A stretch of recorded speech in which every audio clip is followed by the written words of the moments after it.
I, said his opinion, his reason for the Mishnah. We're trying to explain. The Mishnah stated that a sukkah that's higher than 20 amot, a sukkah that's higher than 20 amot is pasul, according to the Tanakhama, and that's the halacha.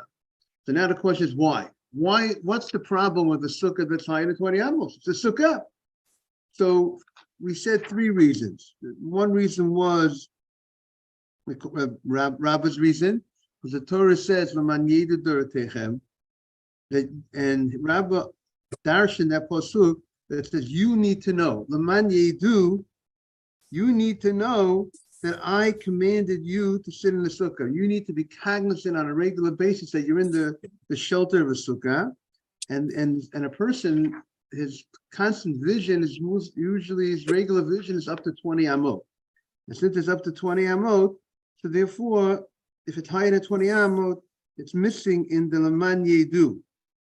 And that's Rabba's reasoning. And then we had Reb Zera's reasoning.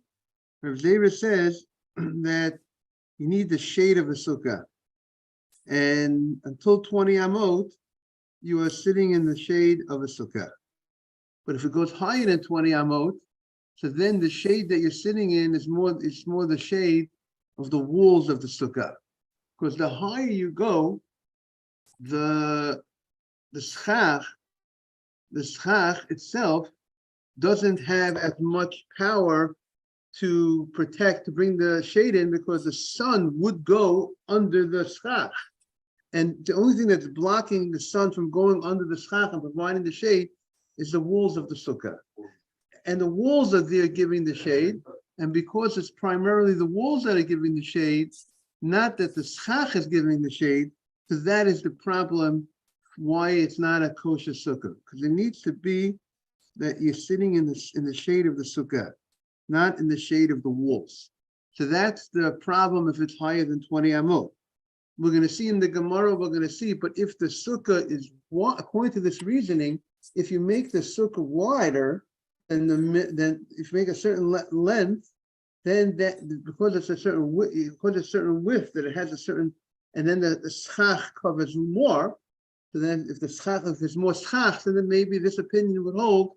Even if it's higher than 20 amot, it would be kosher, because then you're having the schach provide the shelter. We'll see more of that.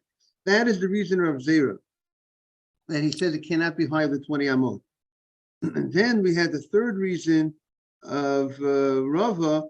That Rava said that the issue is that you have to be in a more temporary type of dwelling, and higher than 20 amot is usually the common thing. It's not a temporary dwelling. The Torah wants that Sukkot is a time you live a more temporary type of dwelling. That you need to know that there's a concept of temporary dwelling here. And like we said because there's an idea that Sukkot, as we said, is the time of Chag HaOsif. It's called the holiday of the ingathering of the crops. And sometimes when you have a lot of crops, the money's in the bank, you have the food in the storage houses, that's the time that people forget about. Sometimes they forget about Hashem. And therefore, Hashem says, now I'm going to go out of your comfort of your house, go in the Sukkah, you're under instead of having the protection of your house, and the protection of Hashem, you don't even have a protection of your house. You're out in the elements, you're in the sukkah, that the rain could come through, and because that's also part of the temporary type of dwelling. I just want to say that the Mefarshim, there's a nice piece in the Avodat David regarding a sukkah, that the idea that we have a concept that the rain should be able to come into the sukkah. Even though some explain that even though our Gemara said, we had the Gemara yesterday, that when you make a sukkah, you have to make it, Rava says it has to be within 20 amot, because that's the type of dwelling that's more temporary. But the Gemara also said that if you make it, but you could also make permanent walls, iron walls, less than 20 amot. So the fact that you can make iron walls less than 20 amot, and as a result of that, but the schach, even though the walls could be permanent, but the schach has to be in a way that the rain should come through. So some make a distinction between like Tosfos. This is how Tosfos says. If you look at the bottom of the Tosfot on Beis Amud Aleph, on 2a, Tosfos says, because Amud Aleph, the last Tosfot on the page. So Tosfos says 4 lines from the bottom, because we know it says that if it rains on the holiday, we say, good morning, Adam. It's a siman klala. It's a sign of curse that a person, if we're not able to do a mitzvah, that even though we're patur, if it rains and it comes in enough rain that it could ruin our food, right, Adam? If we have enough rain that could ruin our food, it would make the sukkah patur from the sukkah. We don't need to sit in the sukkah. There's no mitzvah to sit in the sukkah if you're mitzvah, you're patur. There's a patur if it's raining so much. Not only that, so Hashem, and the Gemara says Hashem is showing that He's not happy in a certain sense, or that He's taking away that opportunity that you have to do a mitzvah, and He brought the rain. So that's called a siman klala b'chag. It's called a siman klala. So Tosfos asked the question: why is it called a siman klala b'chag? Why is it called a siman klala? Because based on our Tosfos says that even based on our Gemara that says that it has to be an ability that you could make it temporary, right? It has to be within 20 amot. It could be a temporary type of dwelling.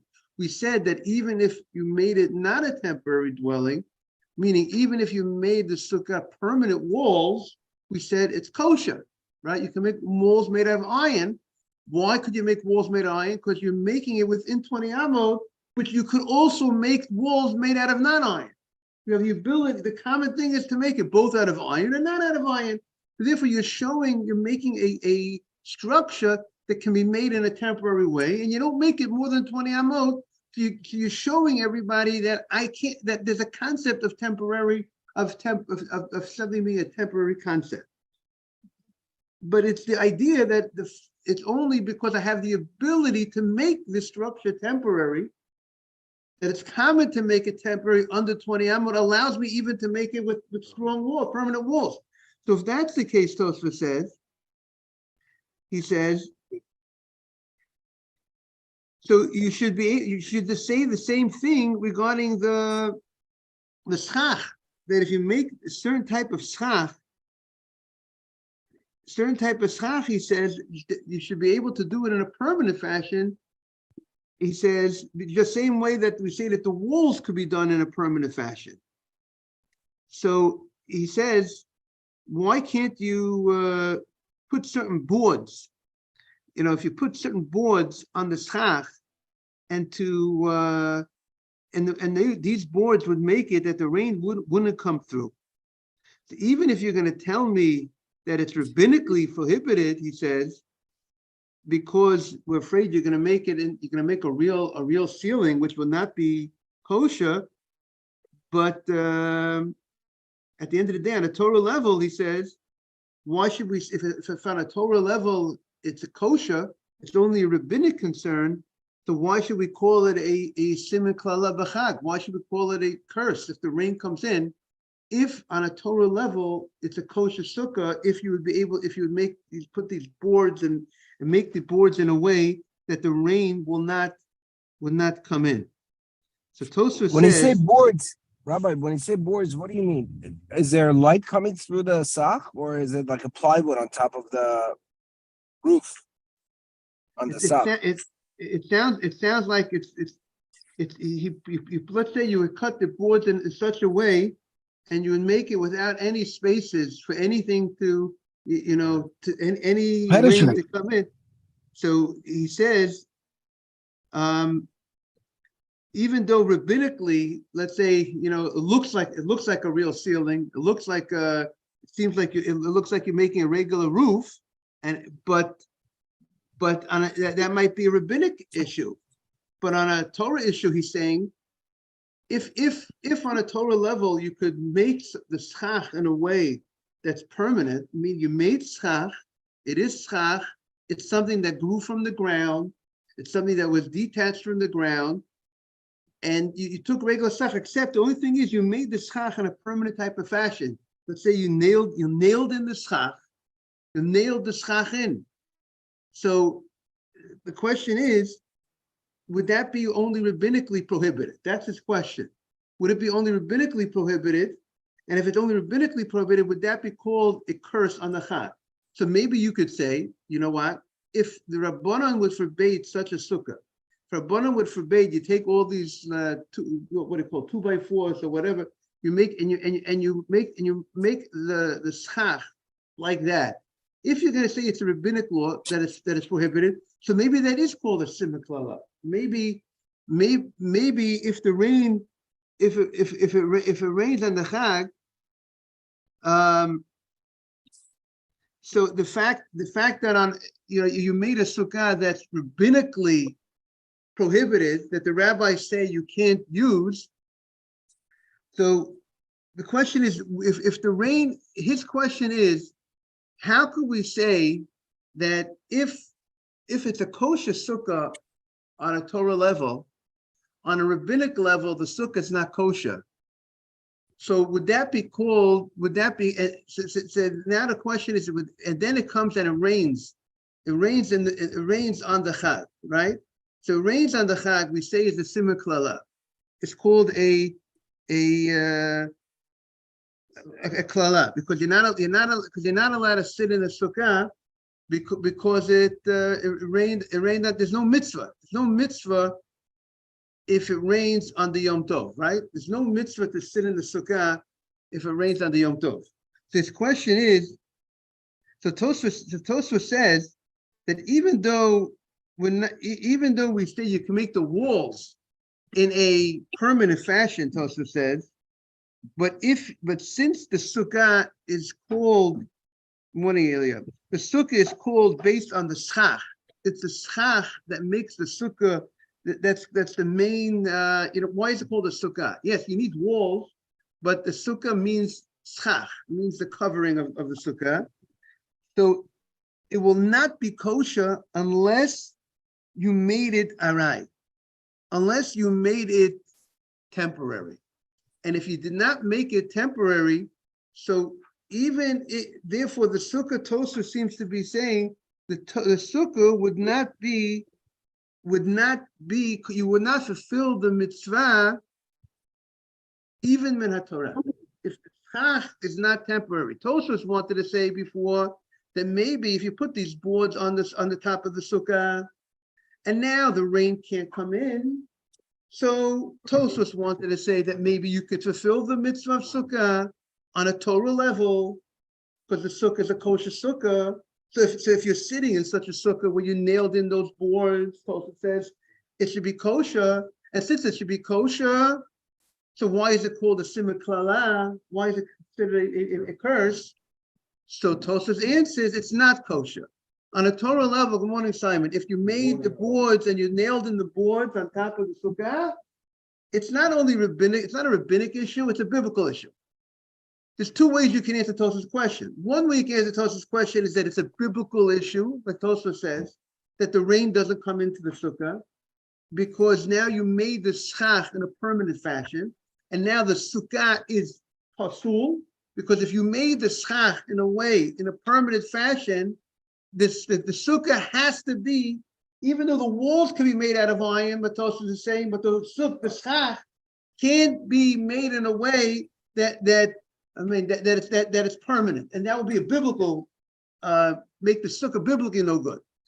There's another way you could address answer Tosfos' question. You could say, what was Tosfos' question? Why is it considered a curse on the holiday if it rains, if you could fulfill your mitzvah on a Torah level by making the schach permanent, and the rain won't come in?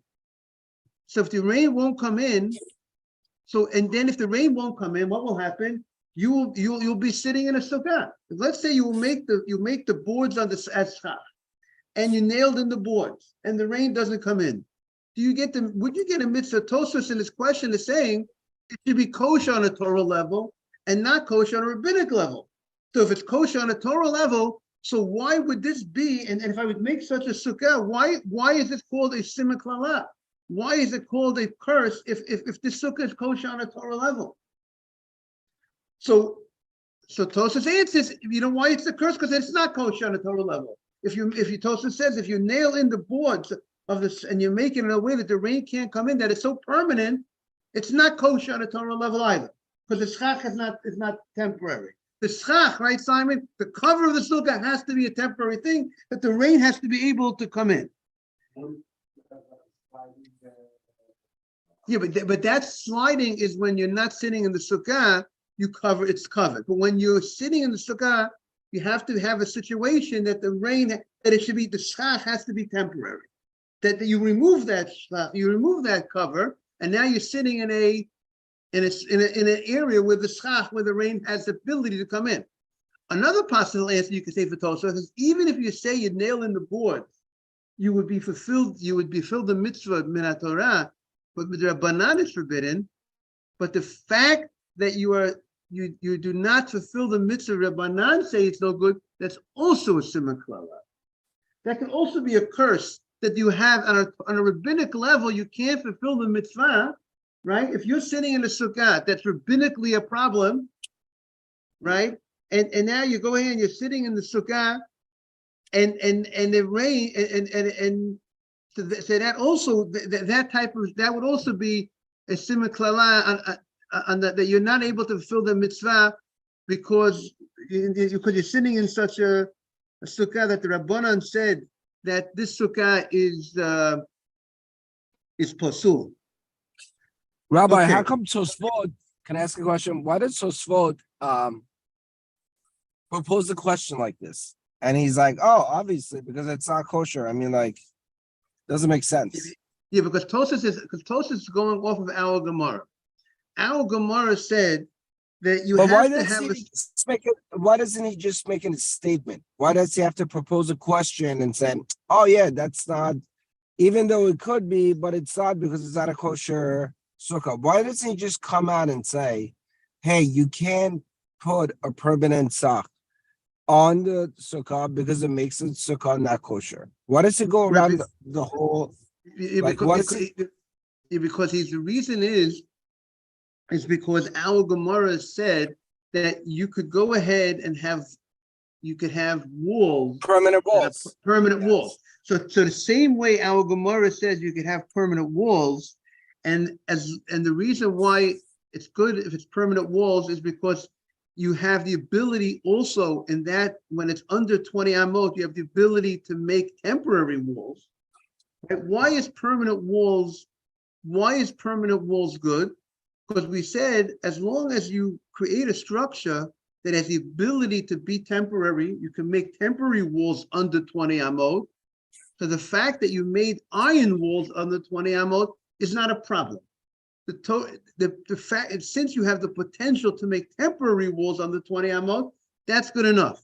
So Tosfos says if that's the case, so it would come out. So if you make boards that if you put the boards on the if you cover the sukkah with the boards, so the fact that you have the ability to make temporary and you nail it in, that rain shouldn't come down. Tosfos says, so the fact that you made it in a way that's permanent should also be kosher because you have a way to do it without we're making it temporary without nailing in the boards. So that's how Tosfos opened up his question. We should say the same way we say if you make the walls out of iron, it's good because you could have made the walls not out of iron. So too, you should say when you put the schach and you nail it in, it should be good because you can make it in a way that's not nailed in. So then Tosfos says, even if you're going to tell me that, you know what, there's a rabbinic concern because then maybe if you make it in a way that's nailed in, the rabbis might say there's a concern that you might make a real ceiling in a way. You might come to make a regular ceiling, not kosher schach. If you're going to make a ceiling that it's nailed in, the rabbis will say it's too similar to a regular roof, and therefore on a rabbinic level, it's not kosher. but on a Torah level, it should be kosher.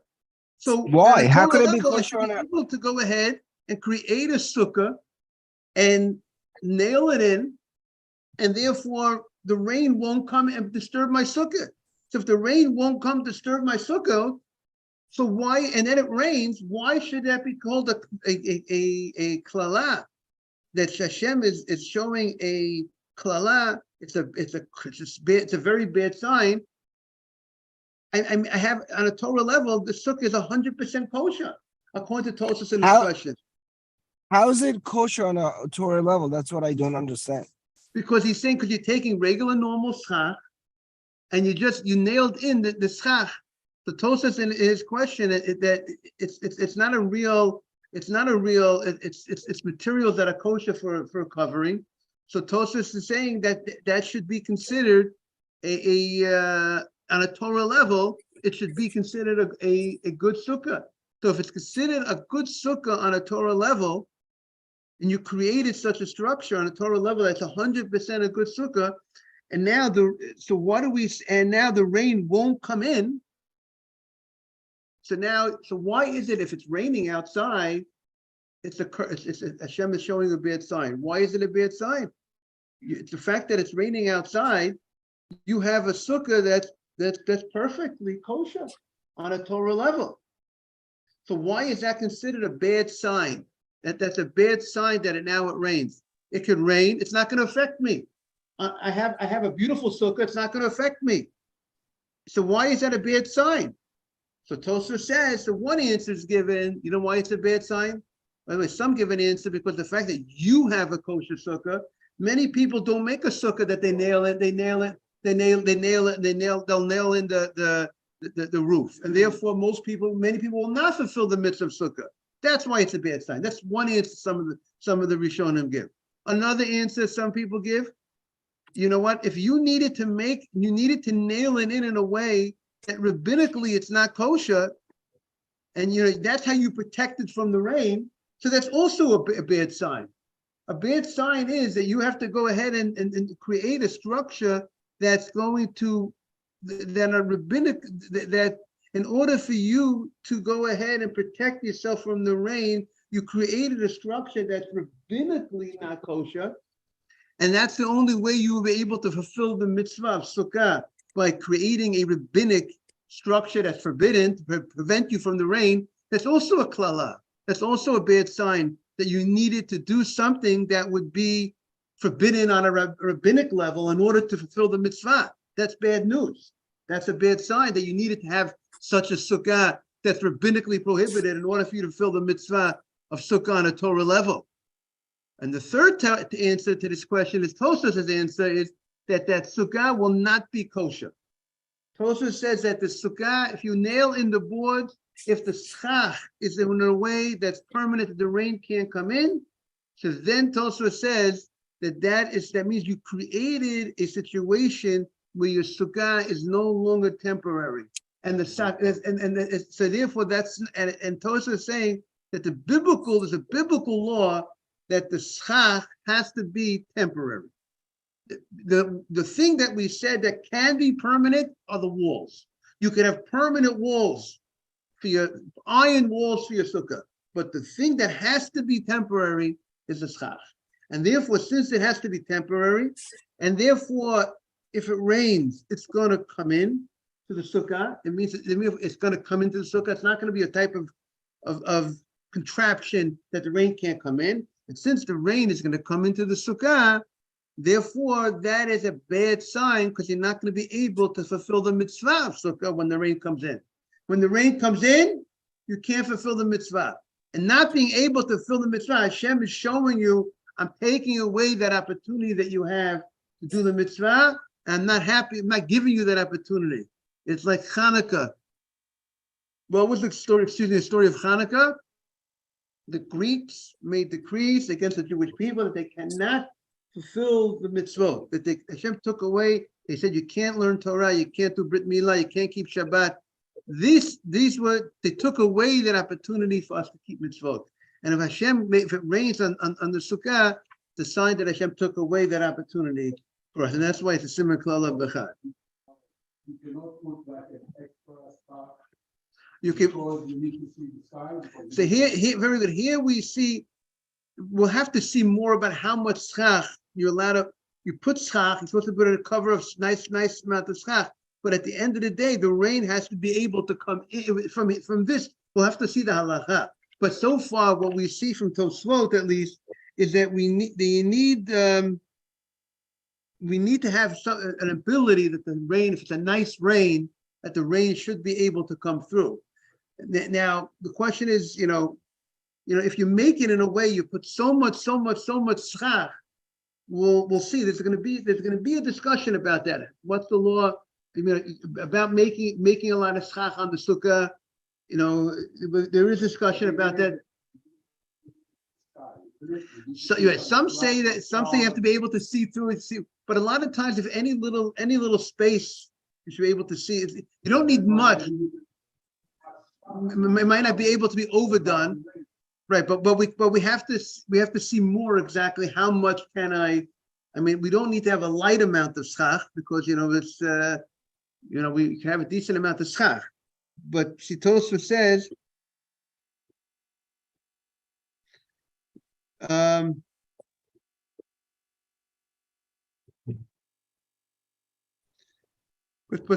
some Tosfos, it would seem that the rain we have to have the ability that the rain should be able to come through. That's at a certain point. Okay, let's continue in the Gemara on Beis and Beis on 2b.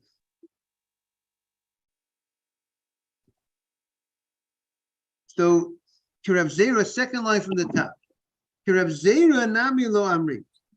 They don't agree with Rav Zera's opinion. What did Rav Zera say? The other rabbis did not agree with Rav Zera's opinion. Rav Zera said that the reason for Sukkah higher than 20 amot is pasul, it's invalid, because the Sukkah you have to be sitting in the shade of a Sukkah. And if it's higher than 20 amot, you're not sitting in the shade of a sukkah.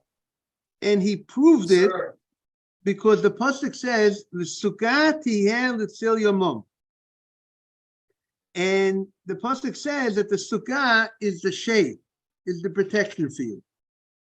So, and the fact that it says that sukkah is the protection, so that means it says sukkah is l'tzil. The sukkah is for a shade. So the fact that pasuk teaches us, the pasuk in Yeshaya, that talks about in the future, that talks about the sukkah will be there for you as a shade, as a shadow, and so that means the sukkah is providing the shade. So therefore, in order for it to be a kosher sukkah, the schach have to provide the shade. But if it's not providing you the shade, if there's something else that's providing you shade, if the walls of the sukkah are providing you the shade, that's not a sukkah. So that's why he says that if it's higher than 20 amot, it doesn't fit the bill of being a sukkah. To be a sukkah, you have to be within 20 amot. So the Gemara shoots back. We're on Beis and Beis. Hahuli mot HaMashiach udiksiv. That's talking in the days of Mashiach. When the days of Mashiach, that's when we're saying those sukkot, the sukkah that you're going to have when Mashiach will come, that sukkah will be for a shade, for a pleasure. That's the sukkah that you're going to have. Everyone's going to have a beautiful sukkah that's going to provide great shade. Good morning, Mr. Silverman. That's going to be the sukkah you're going to have in the time of Mashiach. But in our days, when Hashem gave the mitzvah, until Mashiach comes, the sukkah of the Torah, the Gemara is saying, is maybe it's not necessarily a sukkah that it's all about providing that the schach provide the shade. Maybe the sukkah does not. Maybe the walls could also provide the shade. That's what the Gemara's rejection on Rav Zera's approach.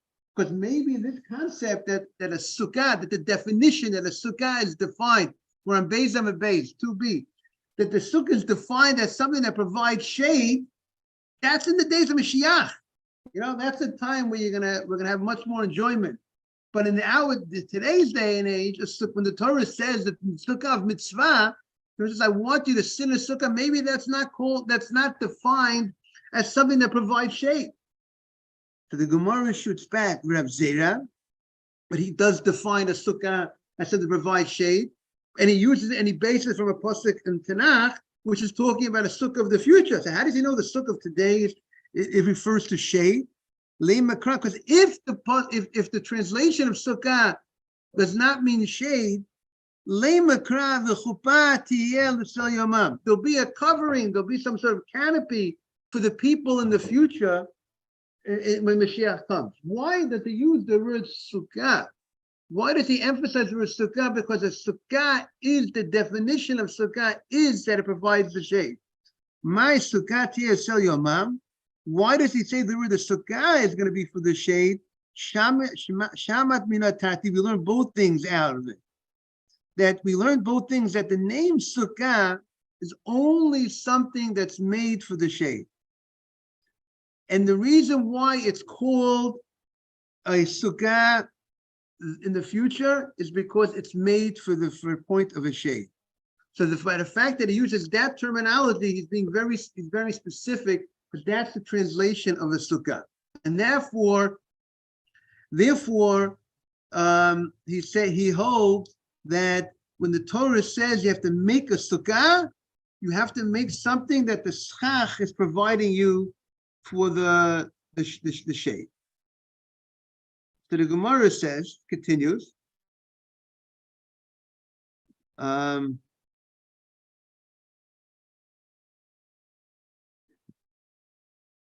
Rava Nami Lo Amri. They did not accept Rava's approach. What was Rava's approach? Rava's approach was that why is the Sukkah higher than 20 amot? Why is the Sukkah invalid higher than 20 amot? Because Rava said, because you have to be, it's about a temporary dwelling. And if it's higher than 20 amot, that's usually, you make a more permanent dwelling higher than 20 amot. So that's why higher than 20 amot is no good. So the Gemara shoots back that why didn't they accept? Why weren't they satisfied with Rava's approach? Rava has a nice idea. So why did Rav Zera and the other rabbi and Rabbah not go with his approach? Mishum kushid Abaye. Because Abaye had a question. If you remember, Abaye had a question, if it's all about a temporary sukkah, so why is it that if you make a permanent wall, it's a kosher, right? Rava said that it's about being temporary, and therefore, if it's higher than 20 amot, it's not temporary. But then the Gemara questioned that, if that's the case, so then you should not be able to make it out of, if it's all about being a temporary type of thing, so why is it that if you make permanent walls and it's under 20 amot, why is it kosher? The permanent walls is not temporary. And Rava addressed himself the way we explained, that Rava says it's true, the walls are not temporary, but it's true that you made it out of iron, but the fact is that since you made it within an amount that people could make, more than Easton, you made it in an amount that people could make it temporary, that's good enough, even if the walls are iron, because you made it less than 20. So they don't accept that. They don't accept that answer. They're not buying that answer, that the pasuk is telling us the size of 20 amot, but the fact that if you're telling me it has to be a temporary idea, so you should say that shouldn't make it. You should say that if the walls are strong, based on that, the walls that are strong should also not be kosher. So he doesn't buy that. If you look at the Rashi says, Mishum kusha d'Abaye. See what Rashi says? Mishum kusha d'Abaye. It's right before when the wines get a little smaller, narrower. The asam mechita shel barzel. Abaye's question was, if it has to be temporary, so that's why higher than 20 is not good. So then, why should you be allowed to make walls made out of iron? V'shinuya lo mashmelahu. And the answer that Rava gave. they did not accept. Hoyul v'kro lavdavka arya nakat. Because if the pasuk is not saying specifically it has to be temporary, because you're telling me the walls could even be permanent, so we're not going to be able. So we're not going to. Where are we going to learn out the 20 amot? Where do we get that 20? We're not going to learn out the amount of 20 amot from there. So therefore, he says they have a different approach. The pasuk of Rav's pasuk was, because the Torah says, sit in a sukkah. I want you to go into a temporary dwelling. That concept, but you're saying it's not just temporary. You're telling me, Rava, you're saying it can even be a permanent wall. You're telling me it could be a permanent wall, but you want to say that the pasuk is telling me a size of where the height is. That should be 20. I'm not higher than 20 amot. So they don't. Once you're telling me that the wall could also be permanent, so maybe the structure, the whole structure could be permanent. Maybe the whole thing could be higher than 20 amot. So they don't buy that answer to tell me that the reason why it can't be higher than 20 amot is because the Torah says, I want the sukkah to sit in a sukkah, that I want a temporary type of thing. That should not tell us, the fact that it has to be a temporary dwelling should not tell us 20 amot. Because you're telling me the walls could even be made out of iron. So if the walls could be made out of iron, so what's wrong if I make a 20 amot, make a 25 amot, and I put schach on it, and I make it, and I make it. What's the difference between 20 amot and 25 amot if I put a ceiling, put schach on? The shade, Rabbi, the shade that it gives. Very good. So that's why they came up with other answers. It's other problems. Maybe because you're not getting, if it's so high up, then the sun would come through, and it's only the walls that are providing the shade instead of the schach. Or the other answer is because the other answer that you have, if it's higher than 20 amot, you're not focused that you're in the sukkah. You don't see, your eyes don't see the schach so much. But not that it's invalid because of this pasuk of sitting in the sukkah and higher, regarding this temporary type of dwelling. That should not have taught us about the height. That should not have created the size of the height of the sukkah. There's something else that has to tell us the height of the sukkah. Okay, I want to wish everyone a great day. Thank you for joining. Thank everyone for joining, and I want to thank Nistam for some of the Gemaras that he's sponsored. Thank you very much. Thank you, Rabbi. Have a great day. Good day.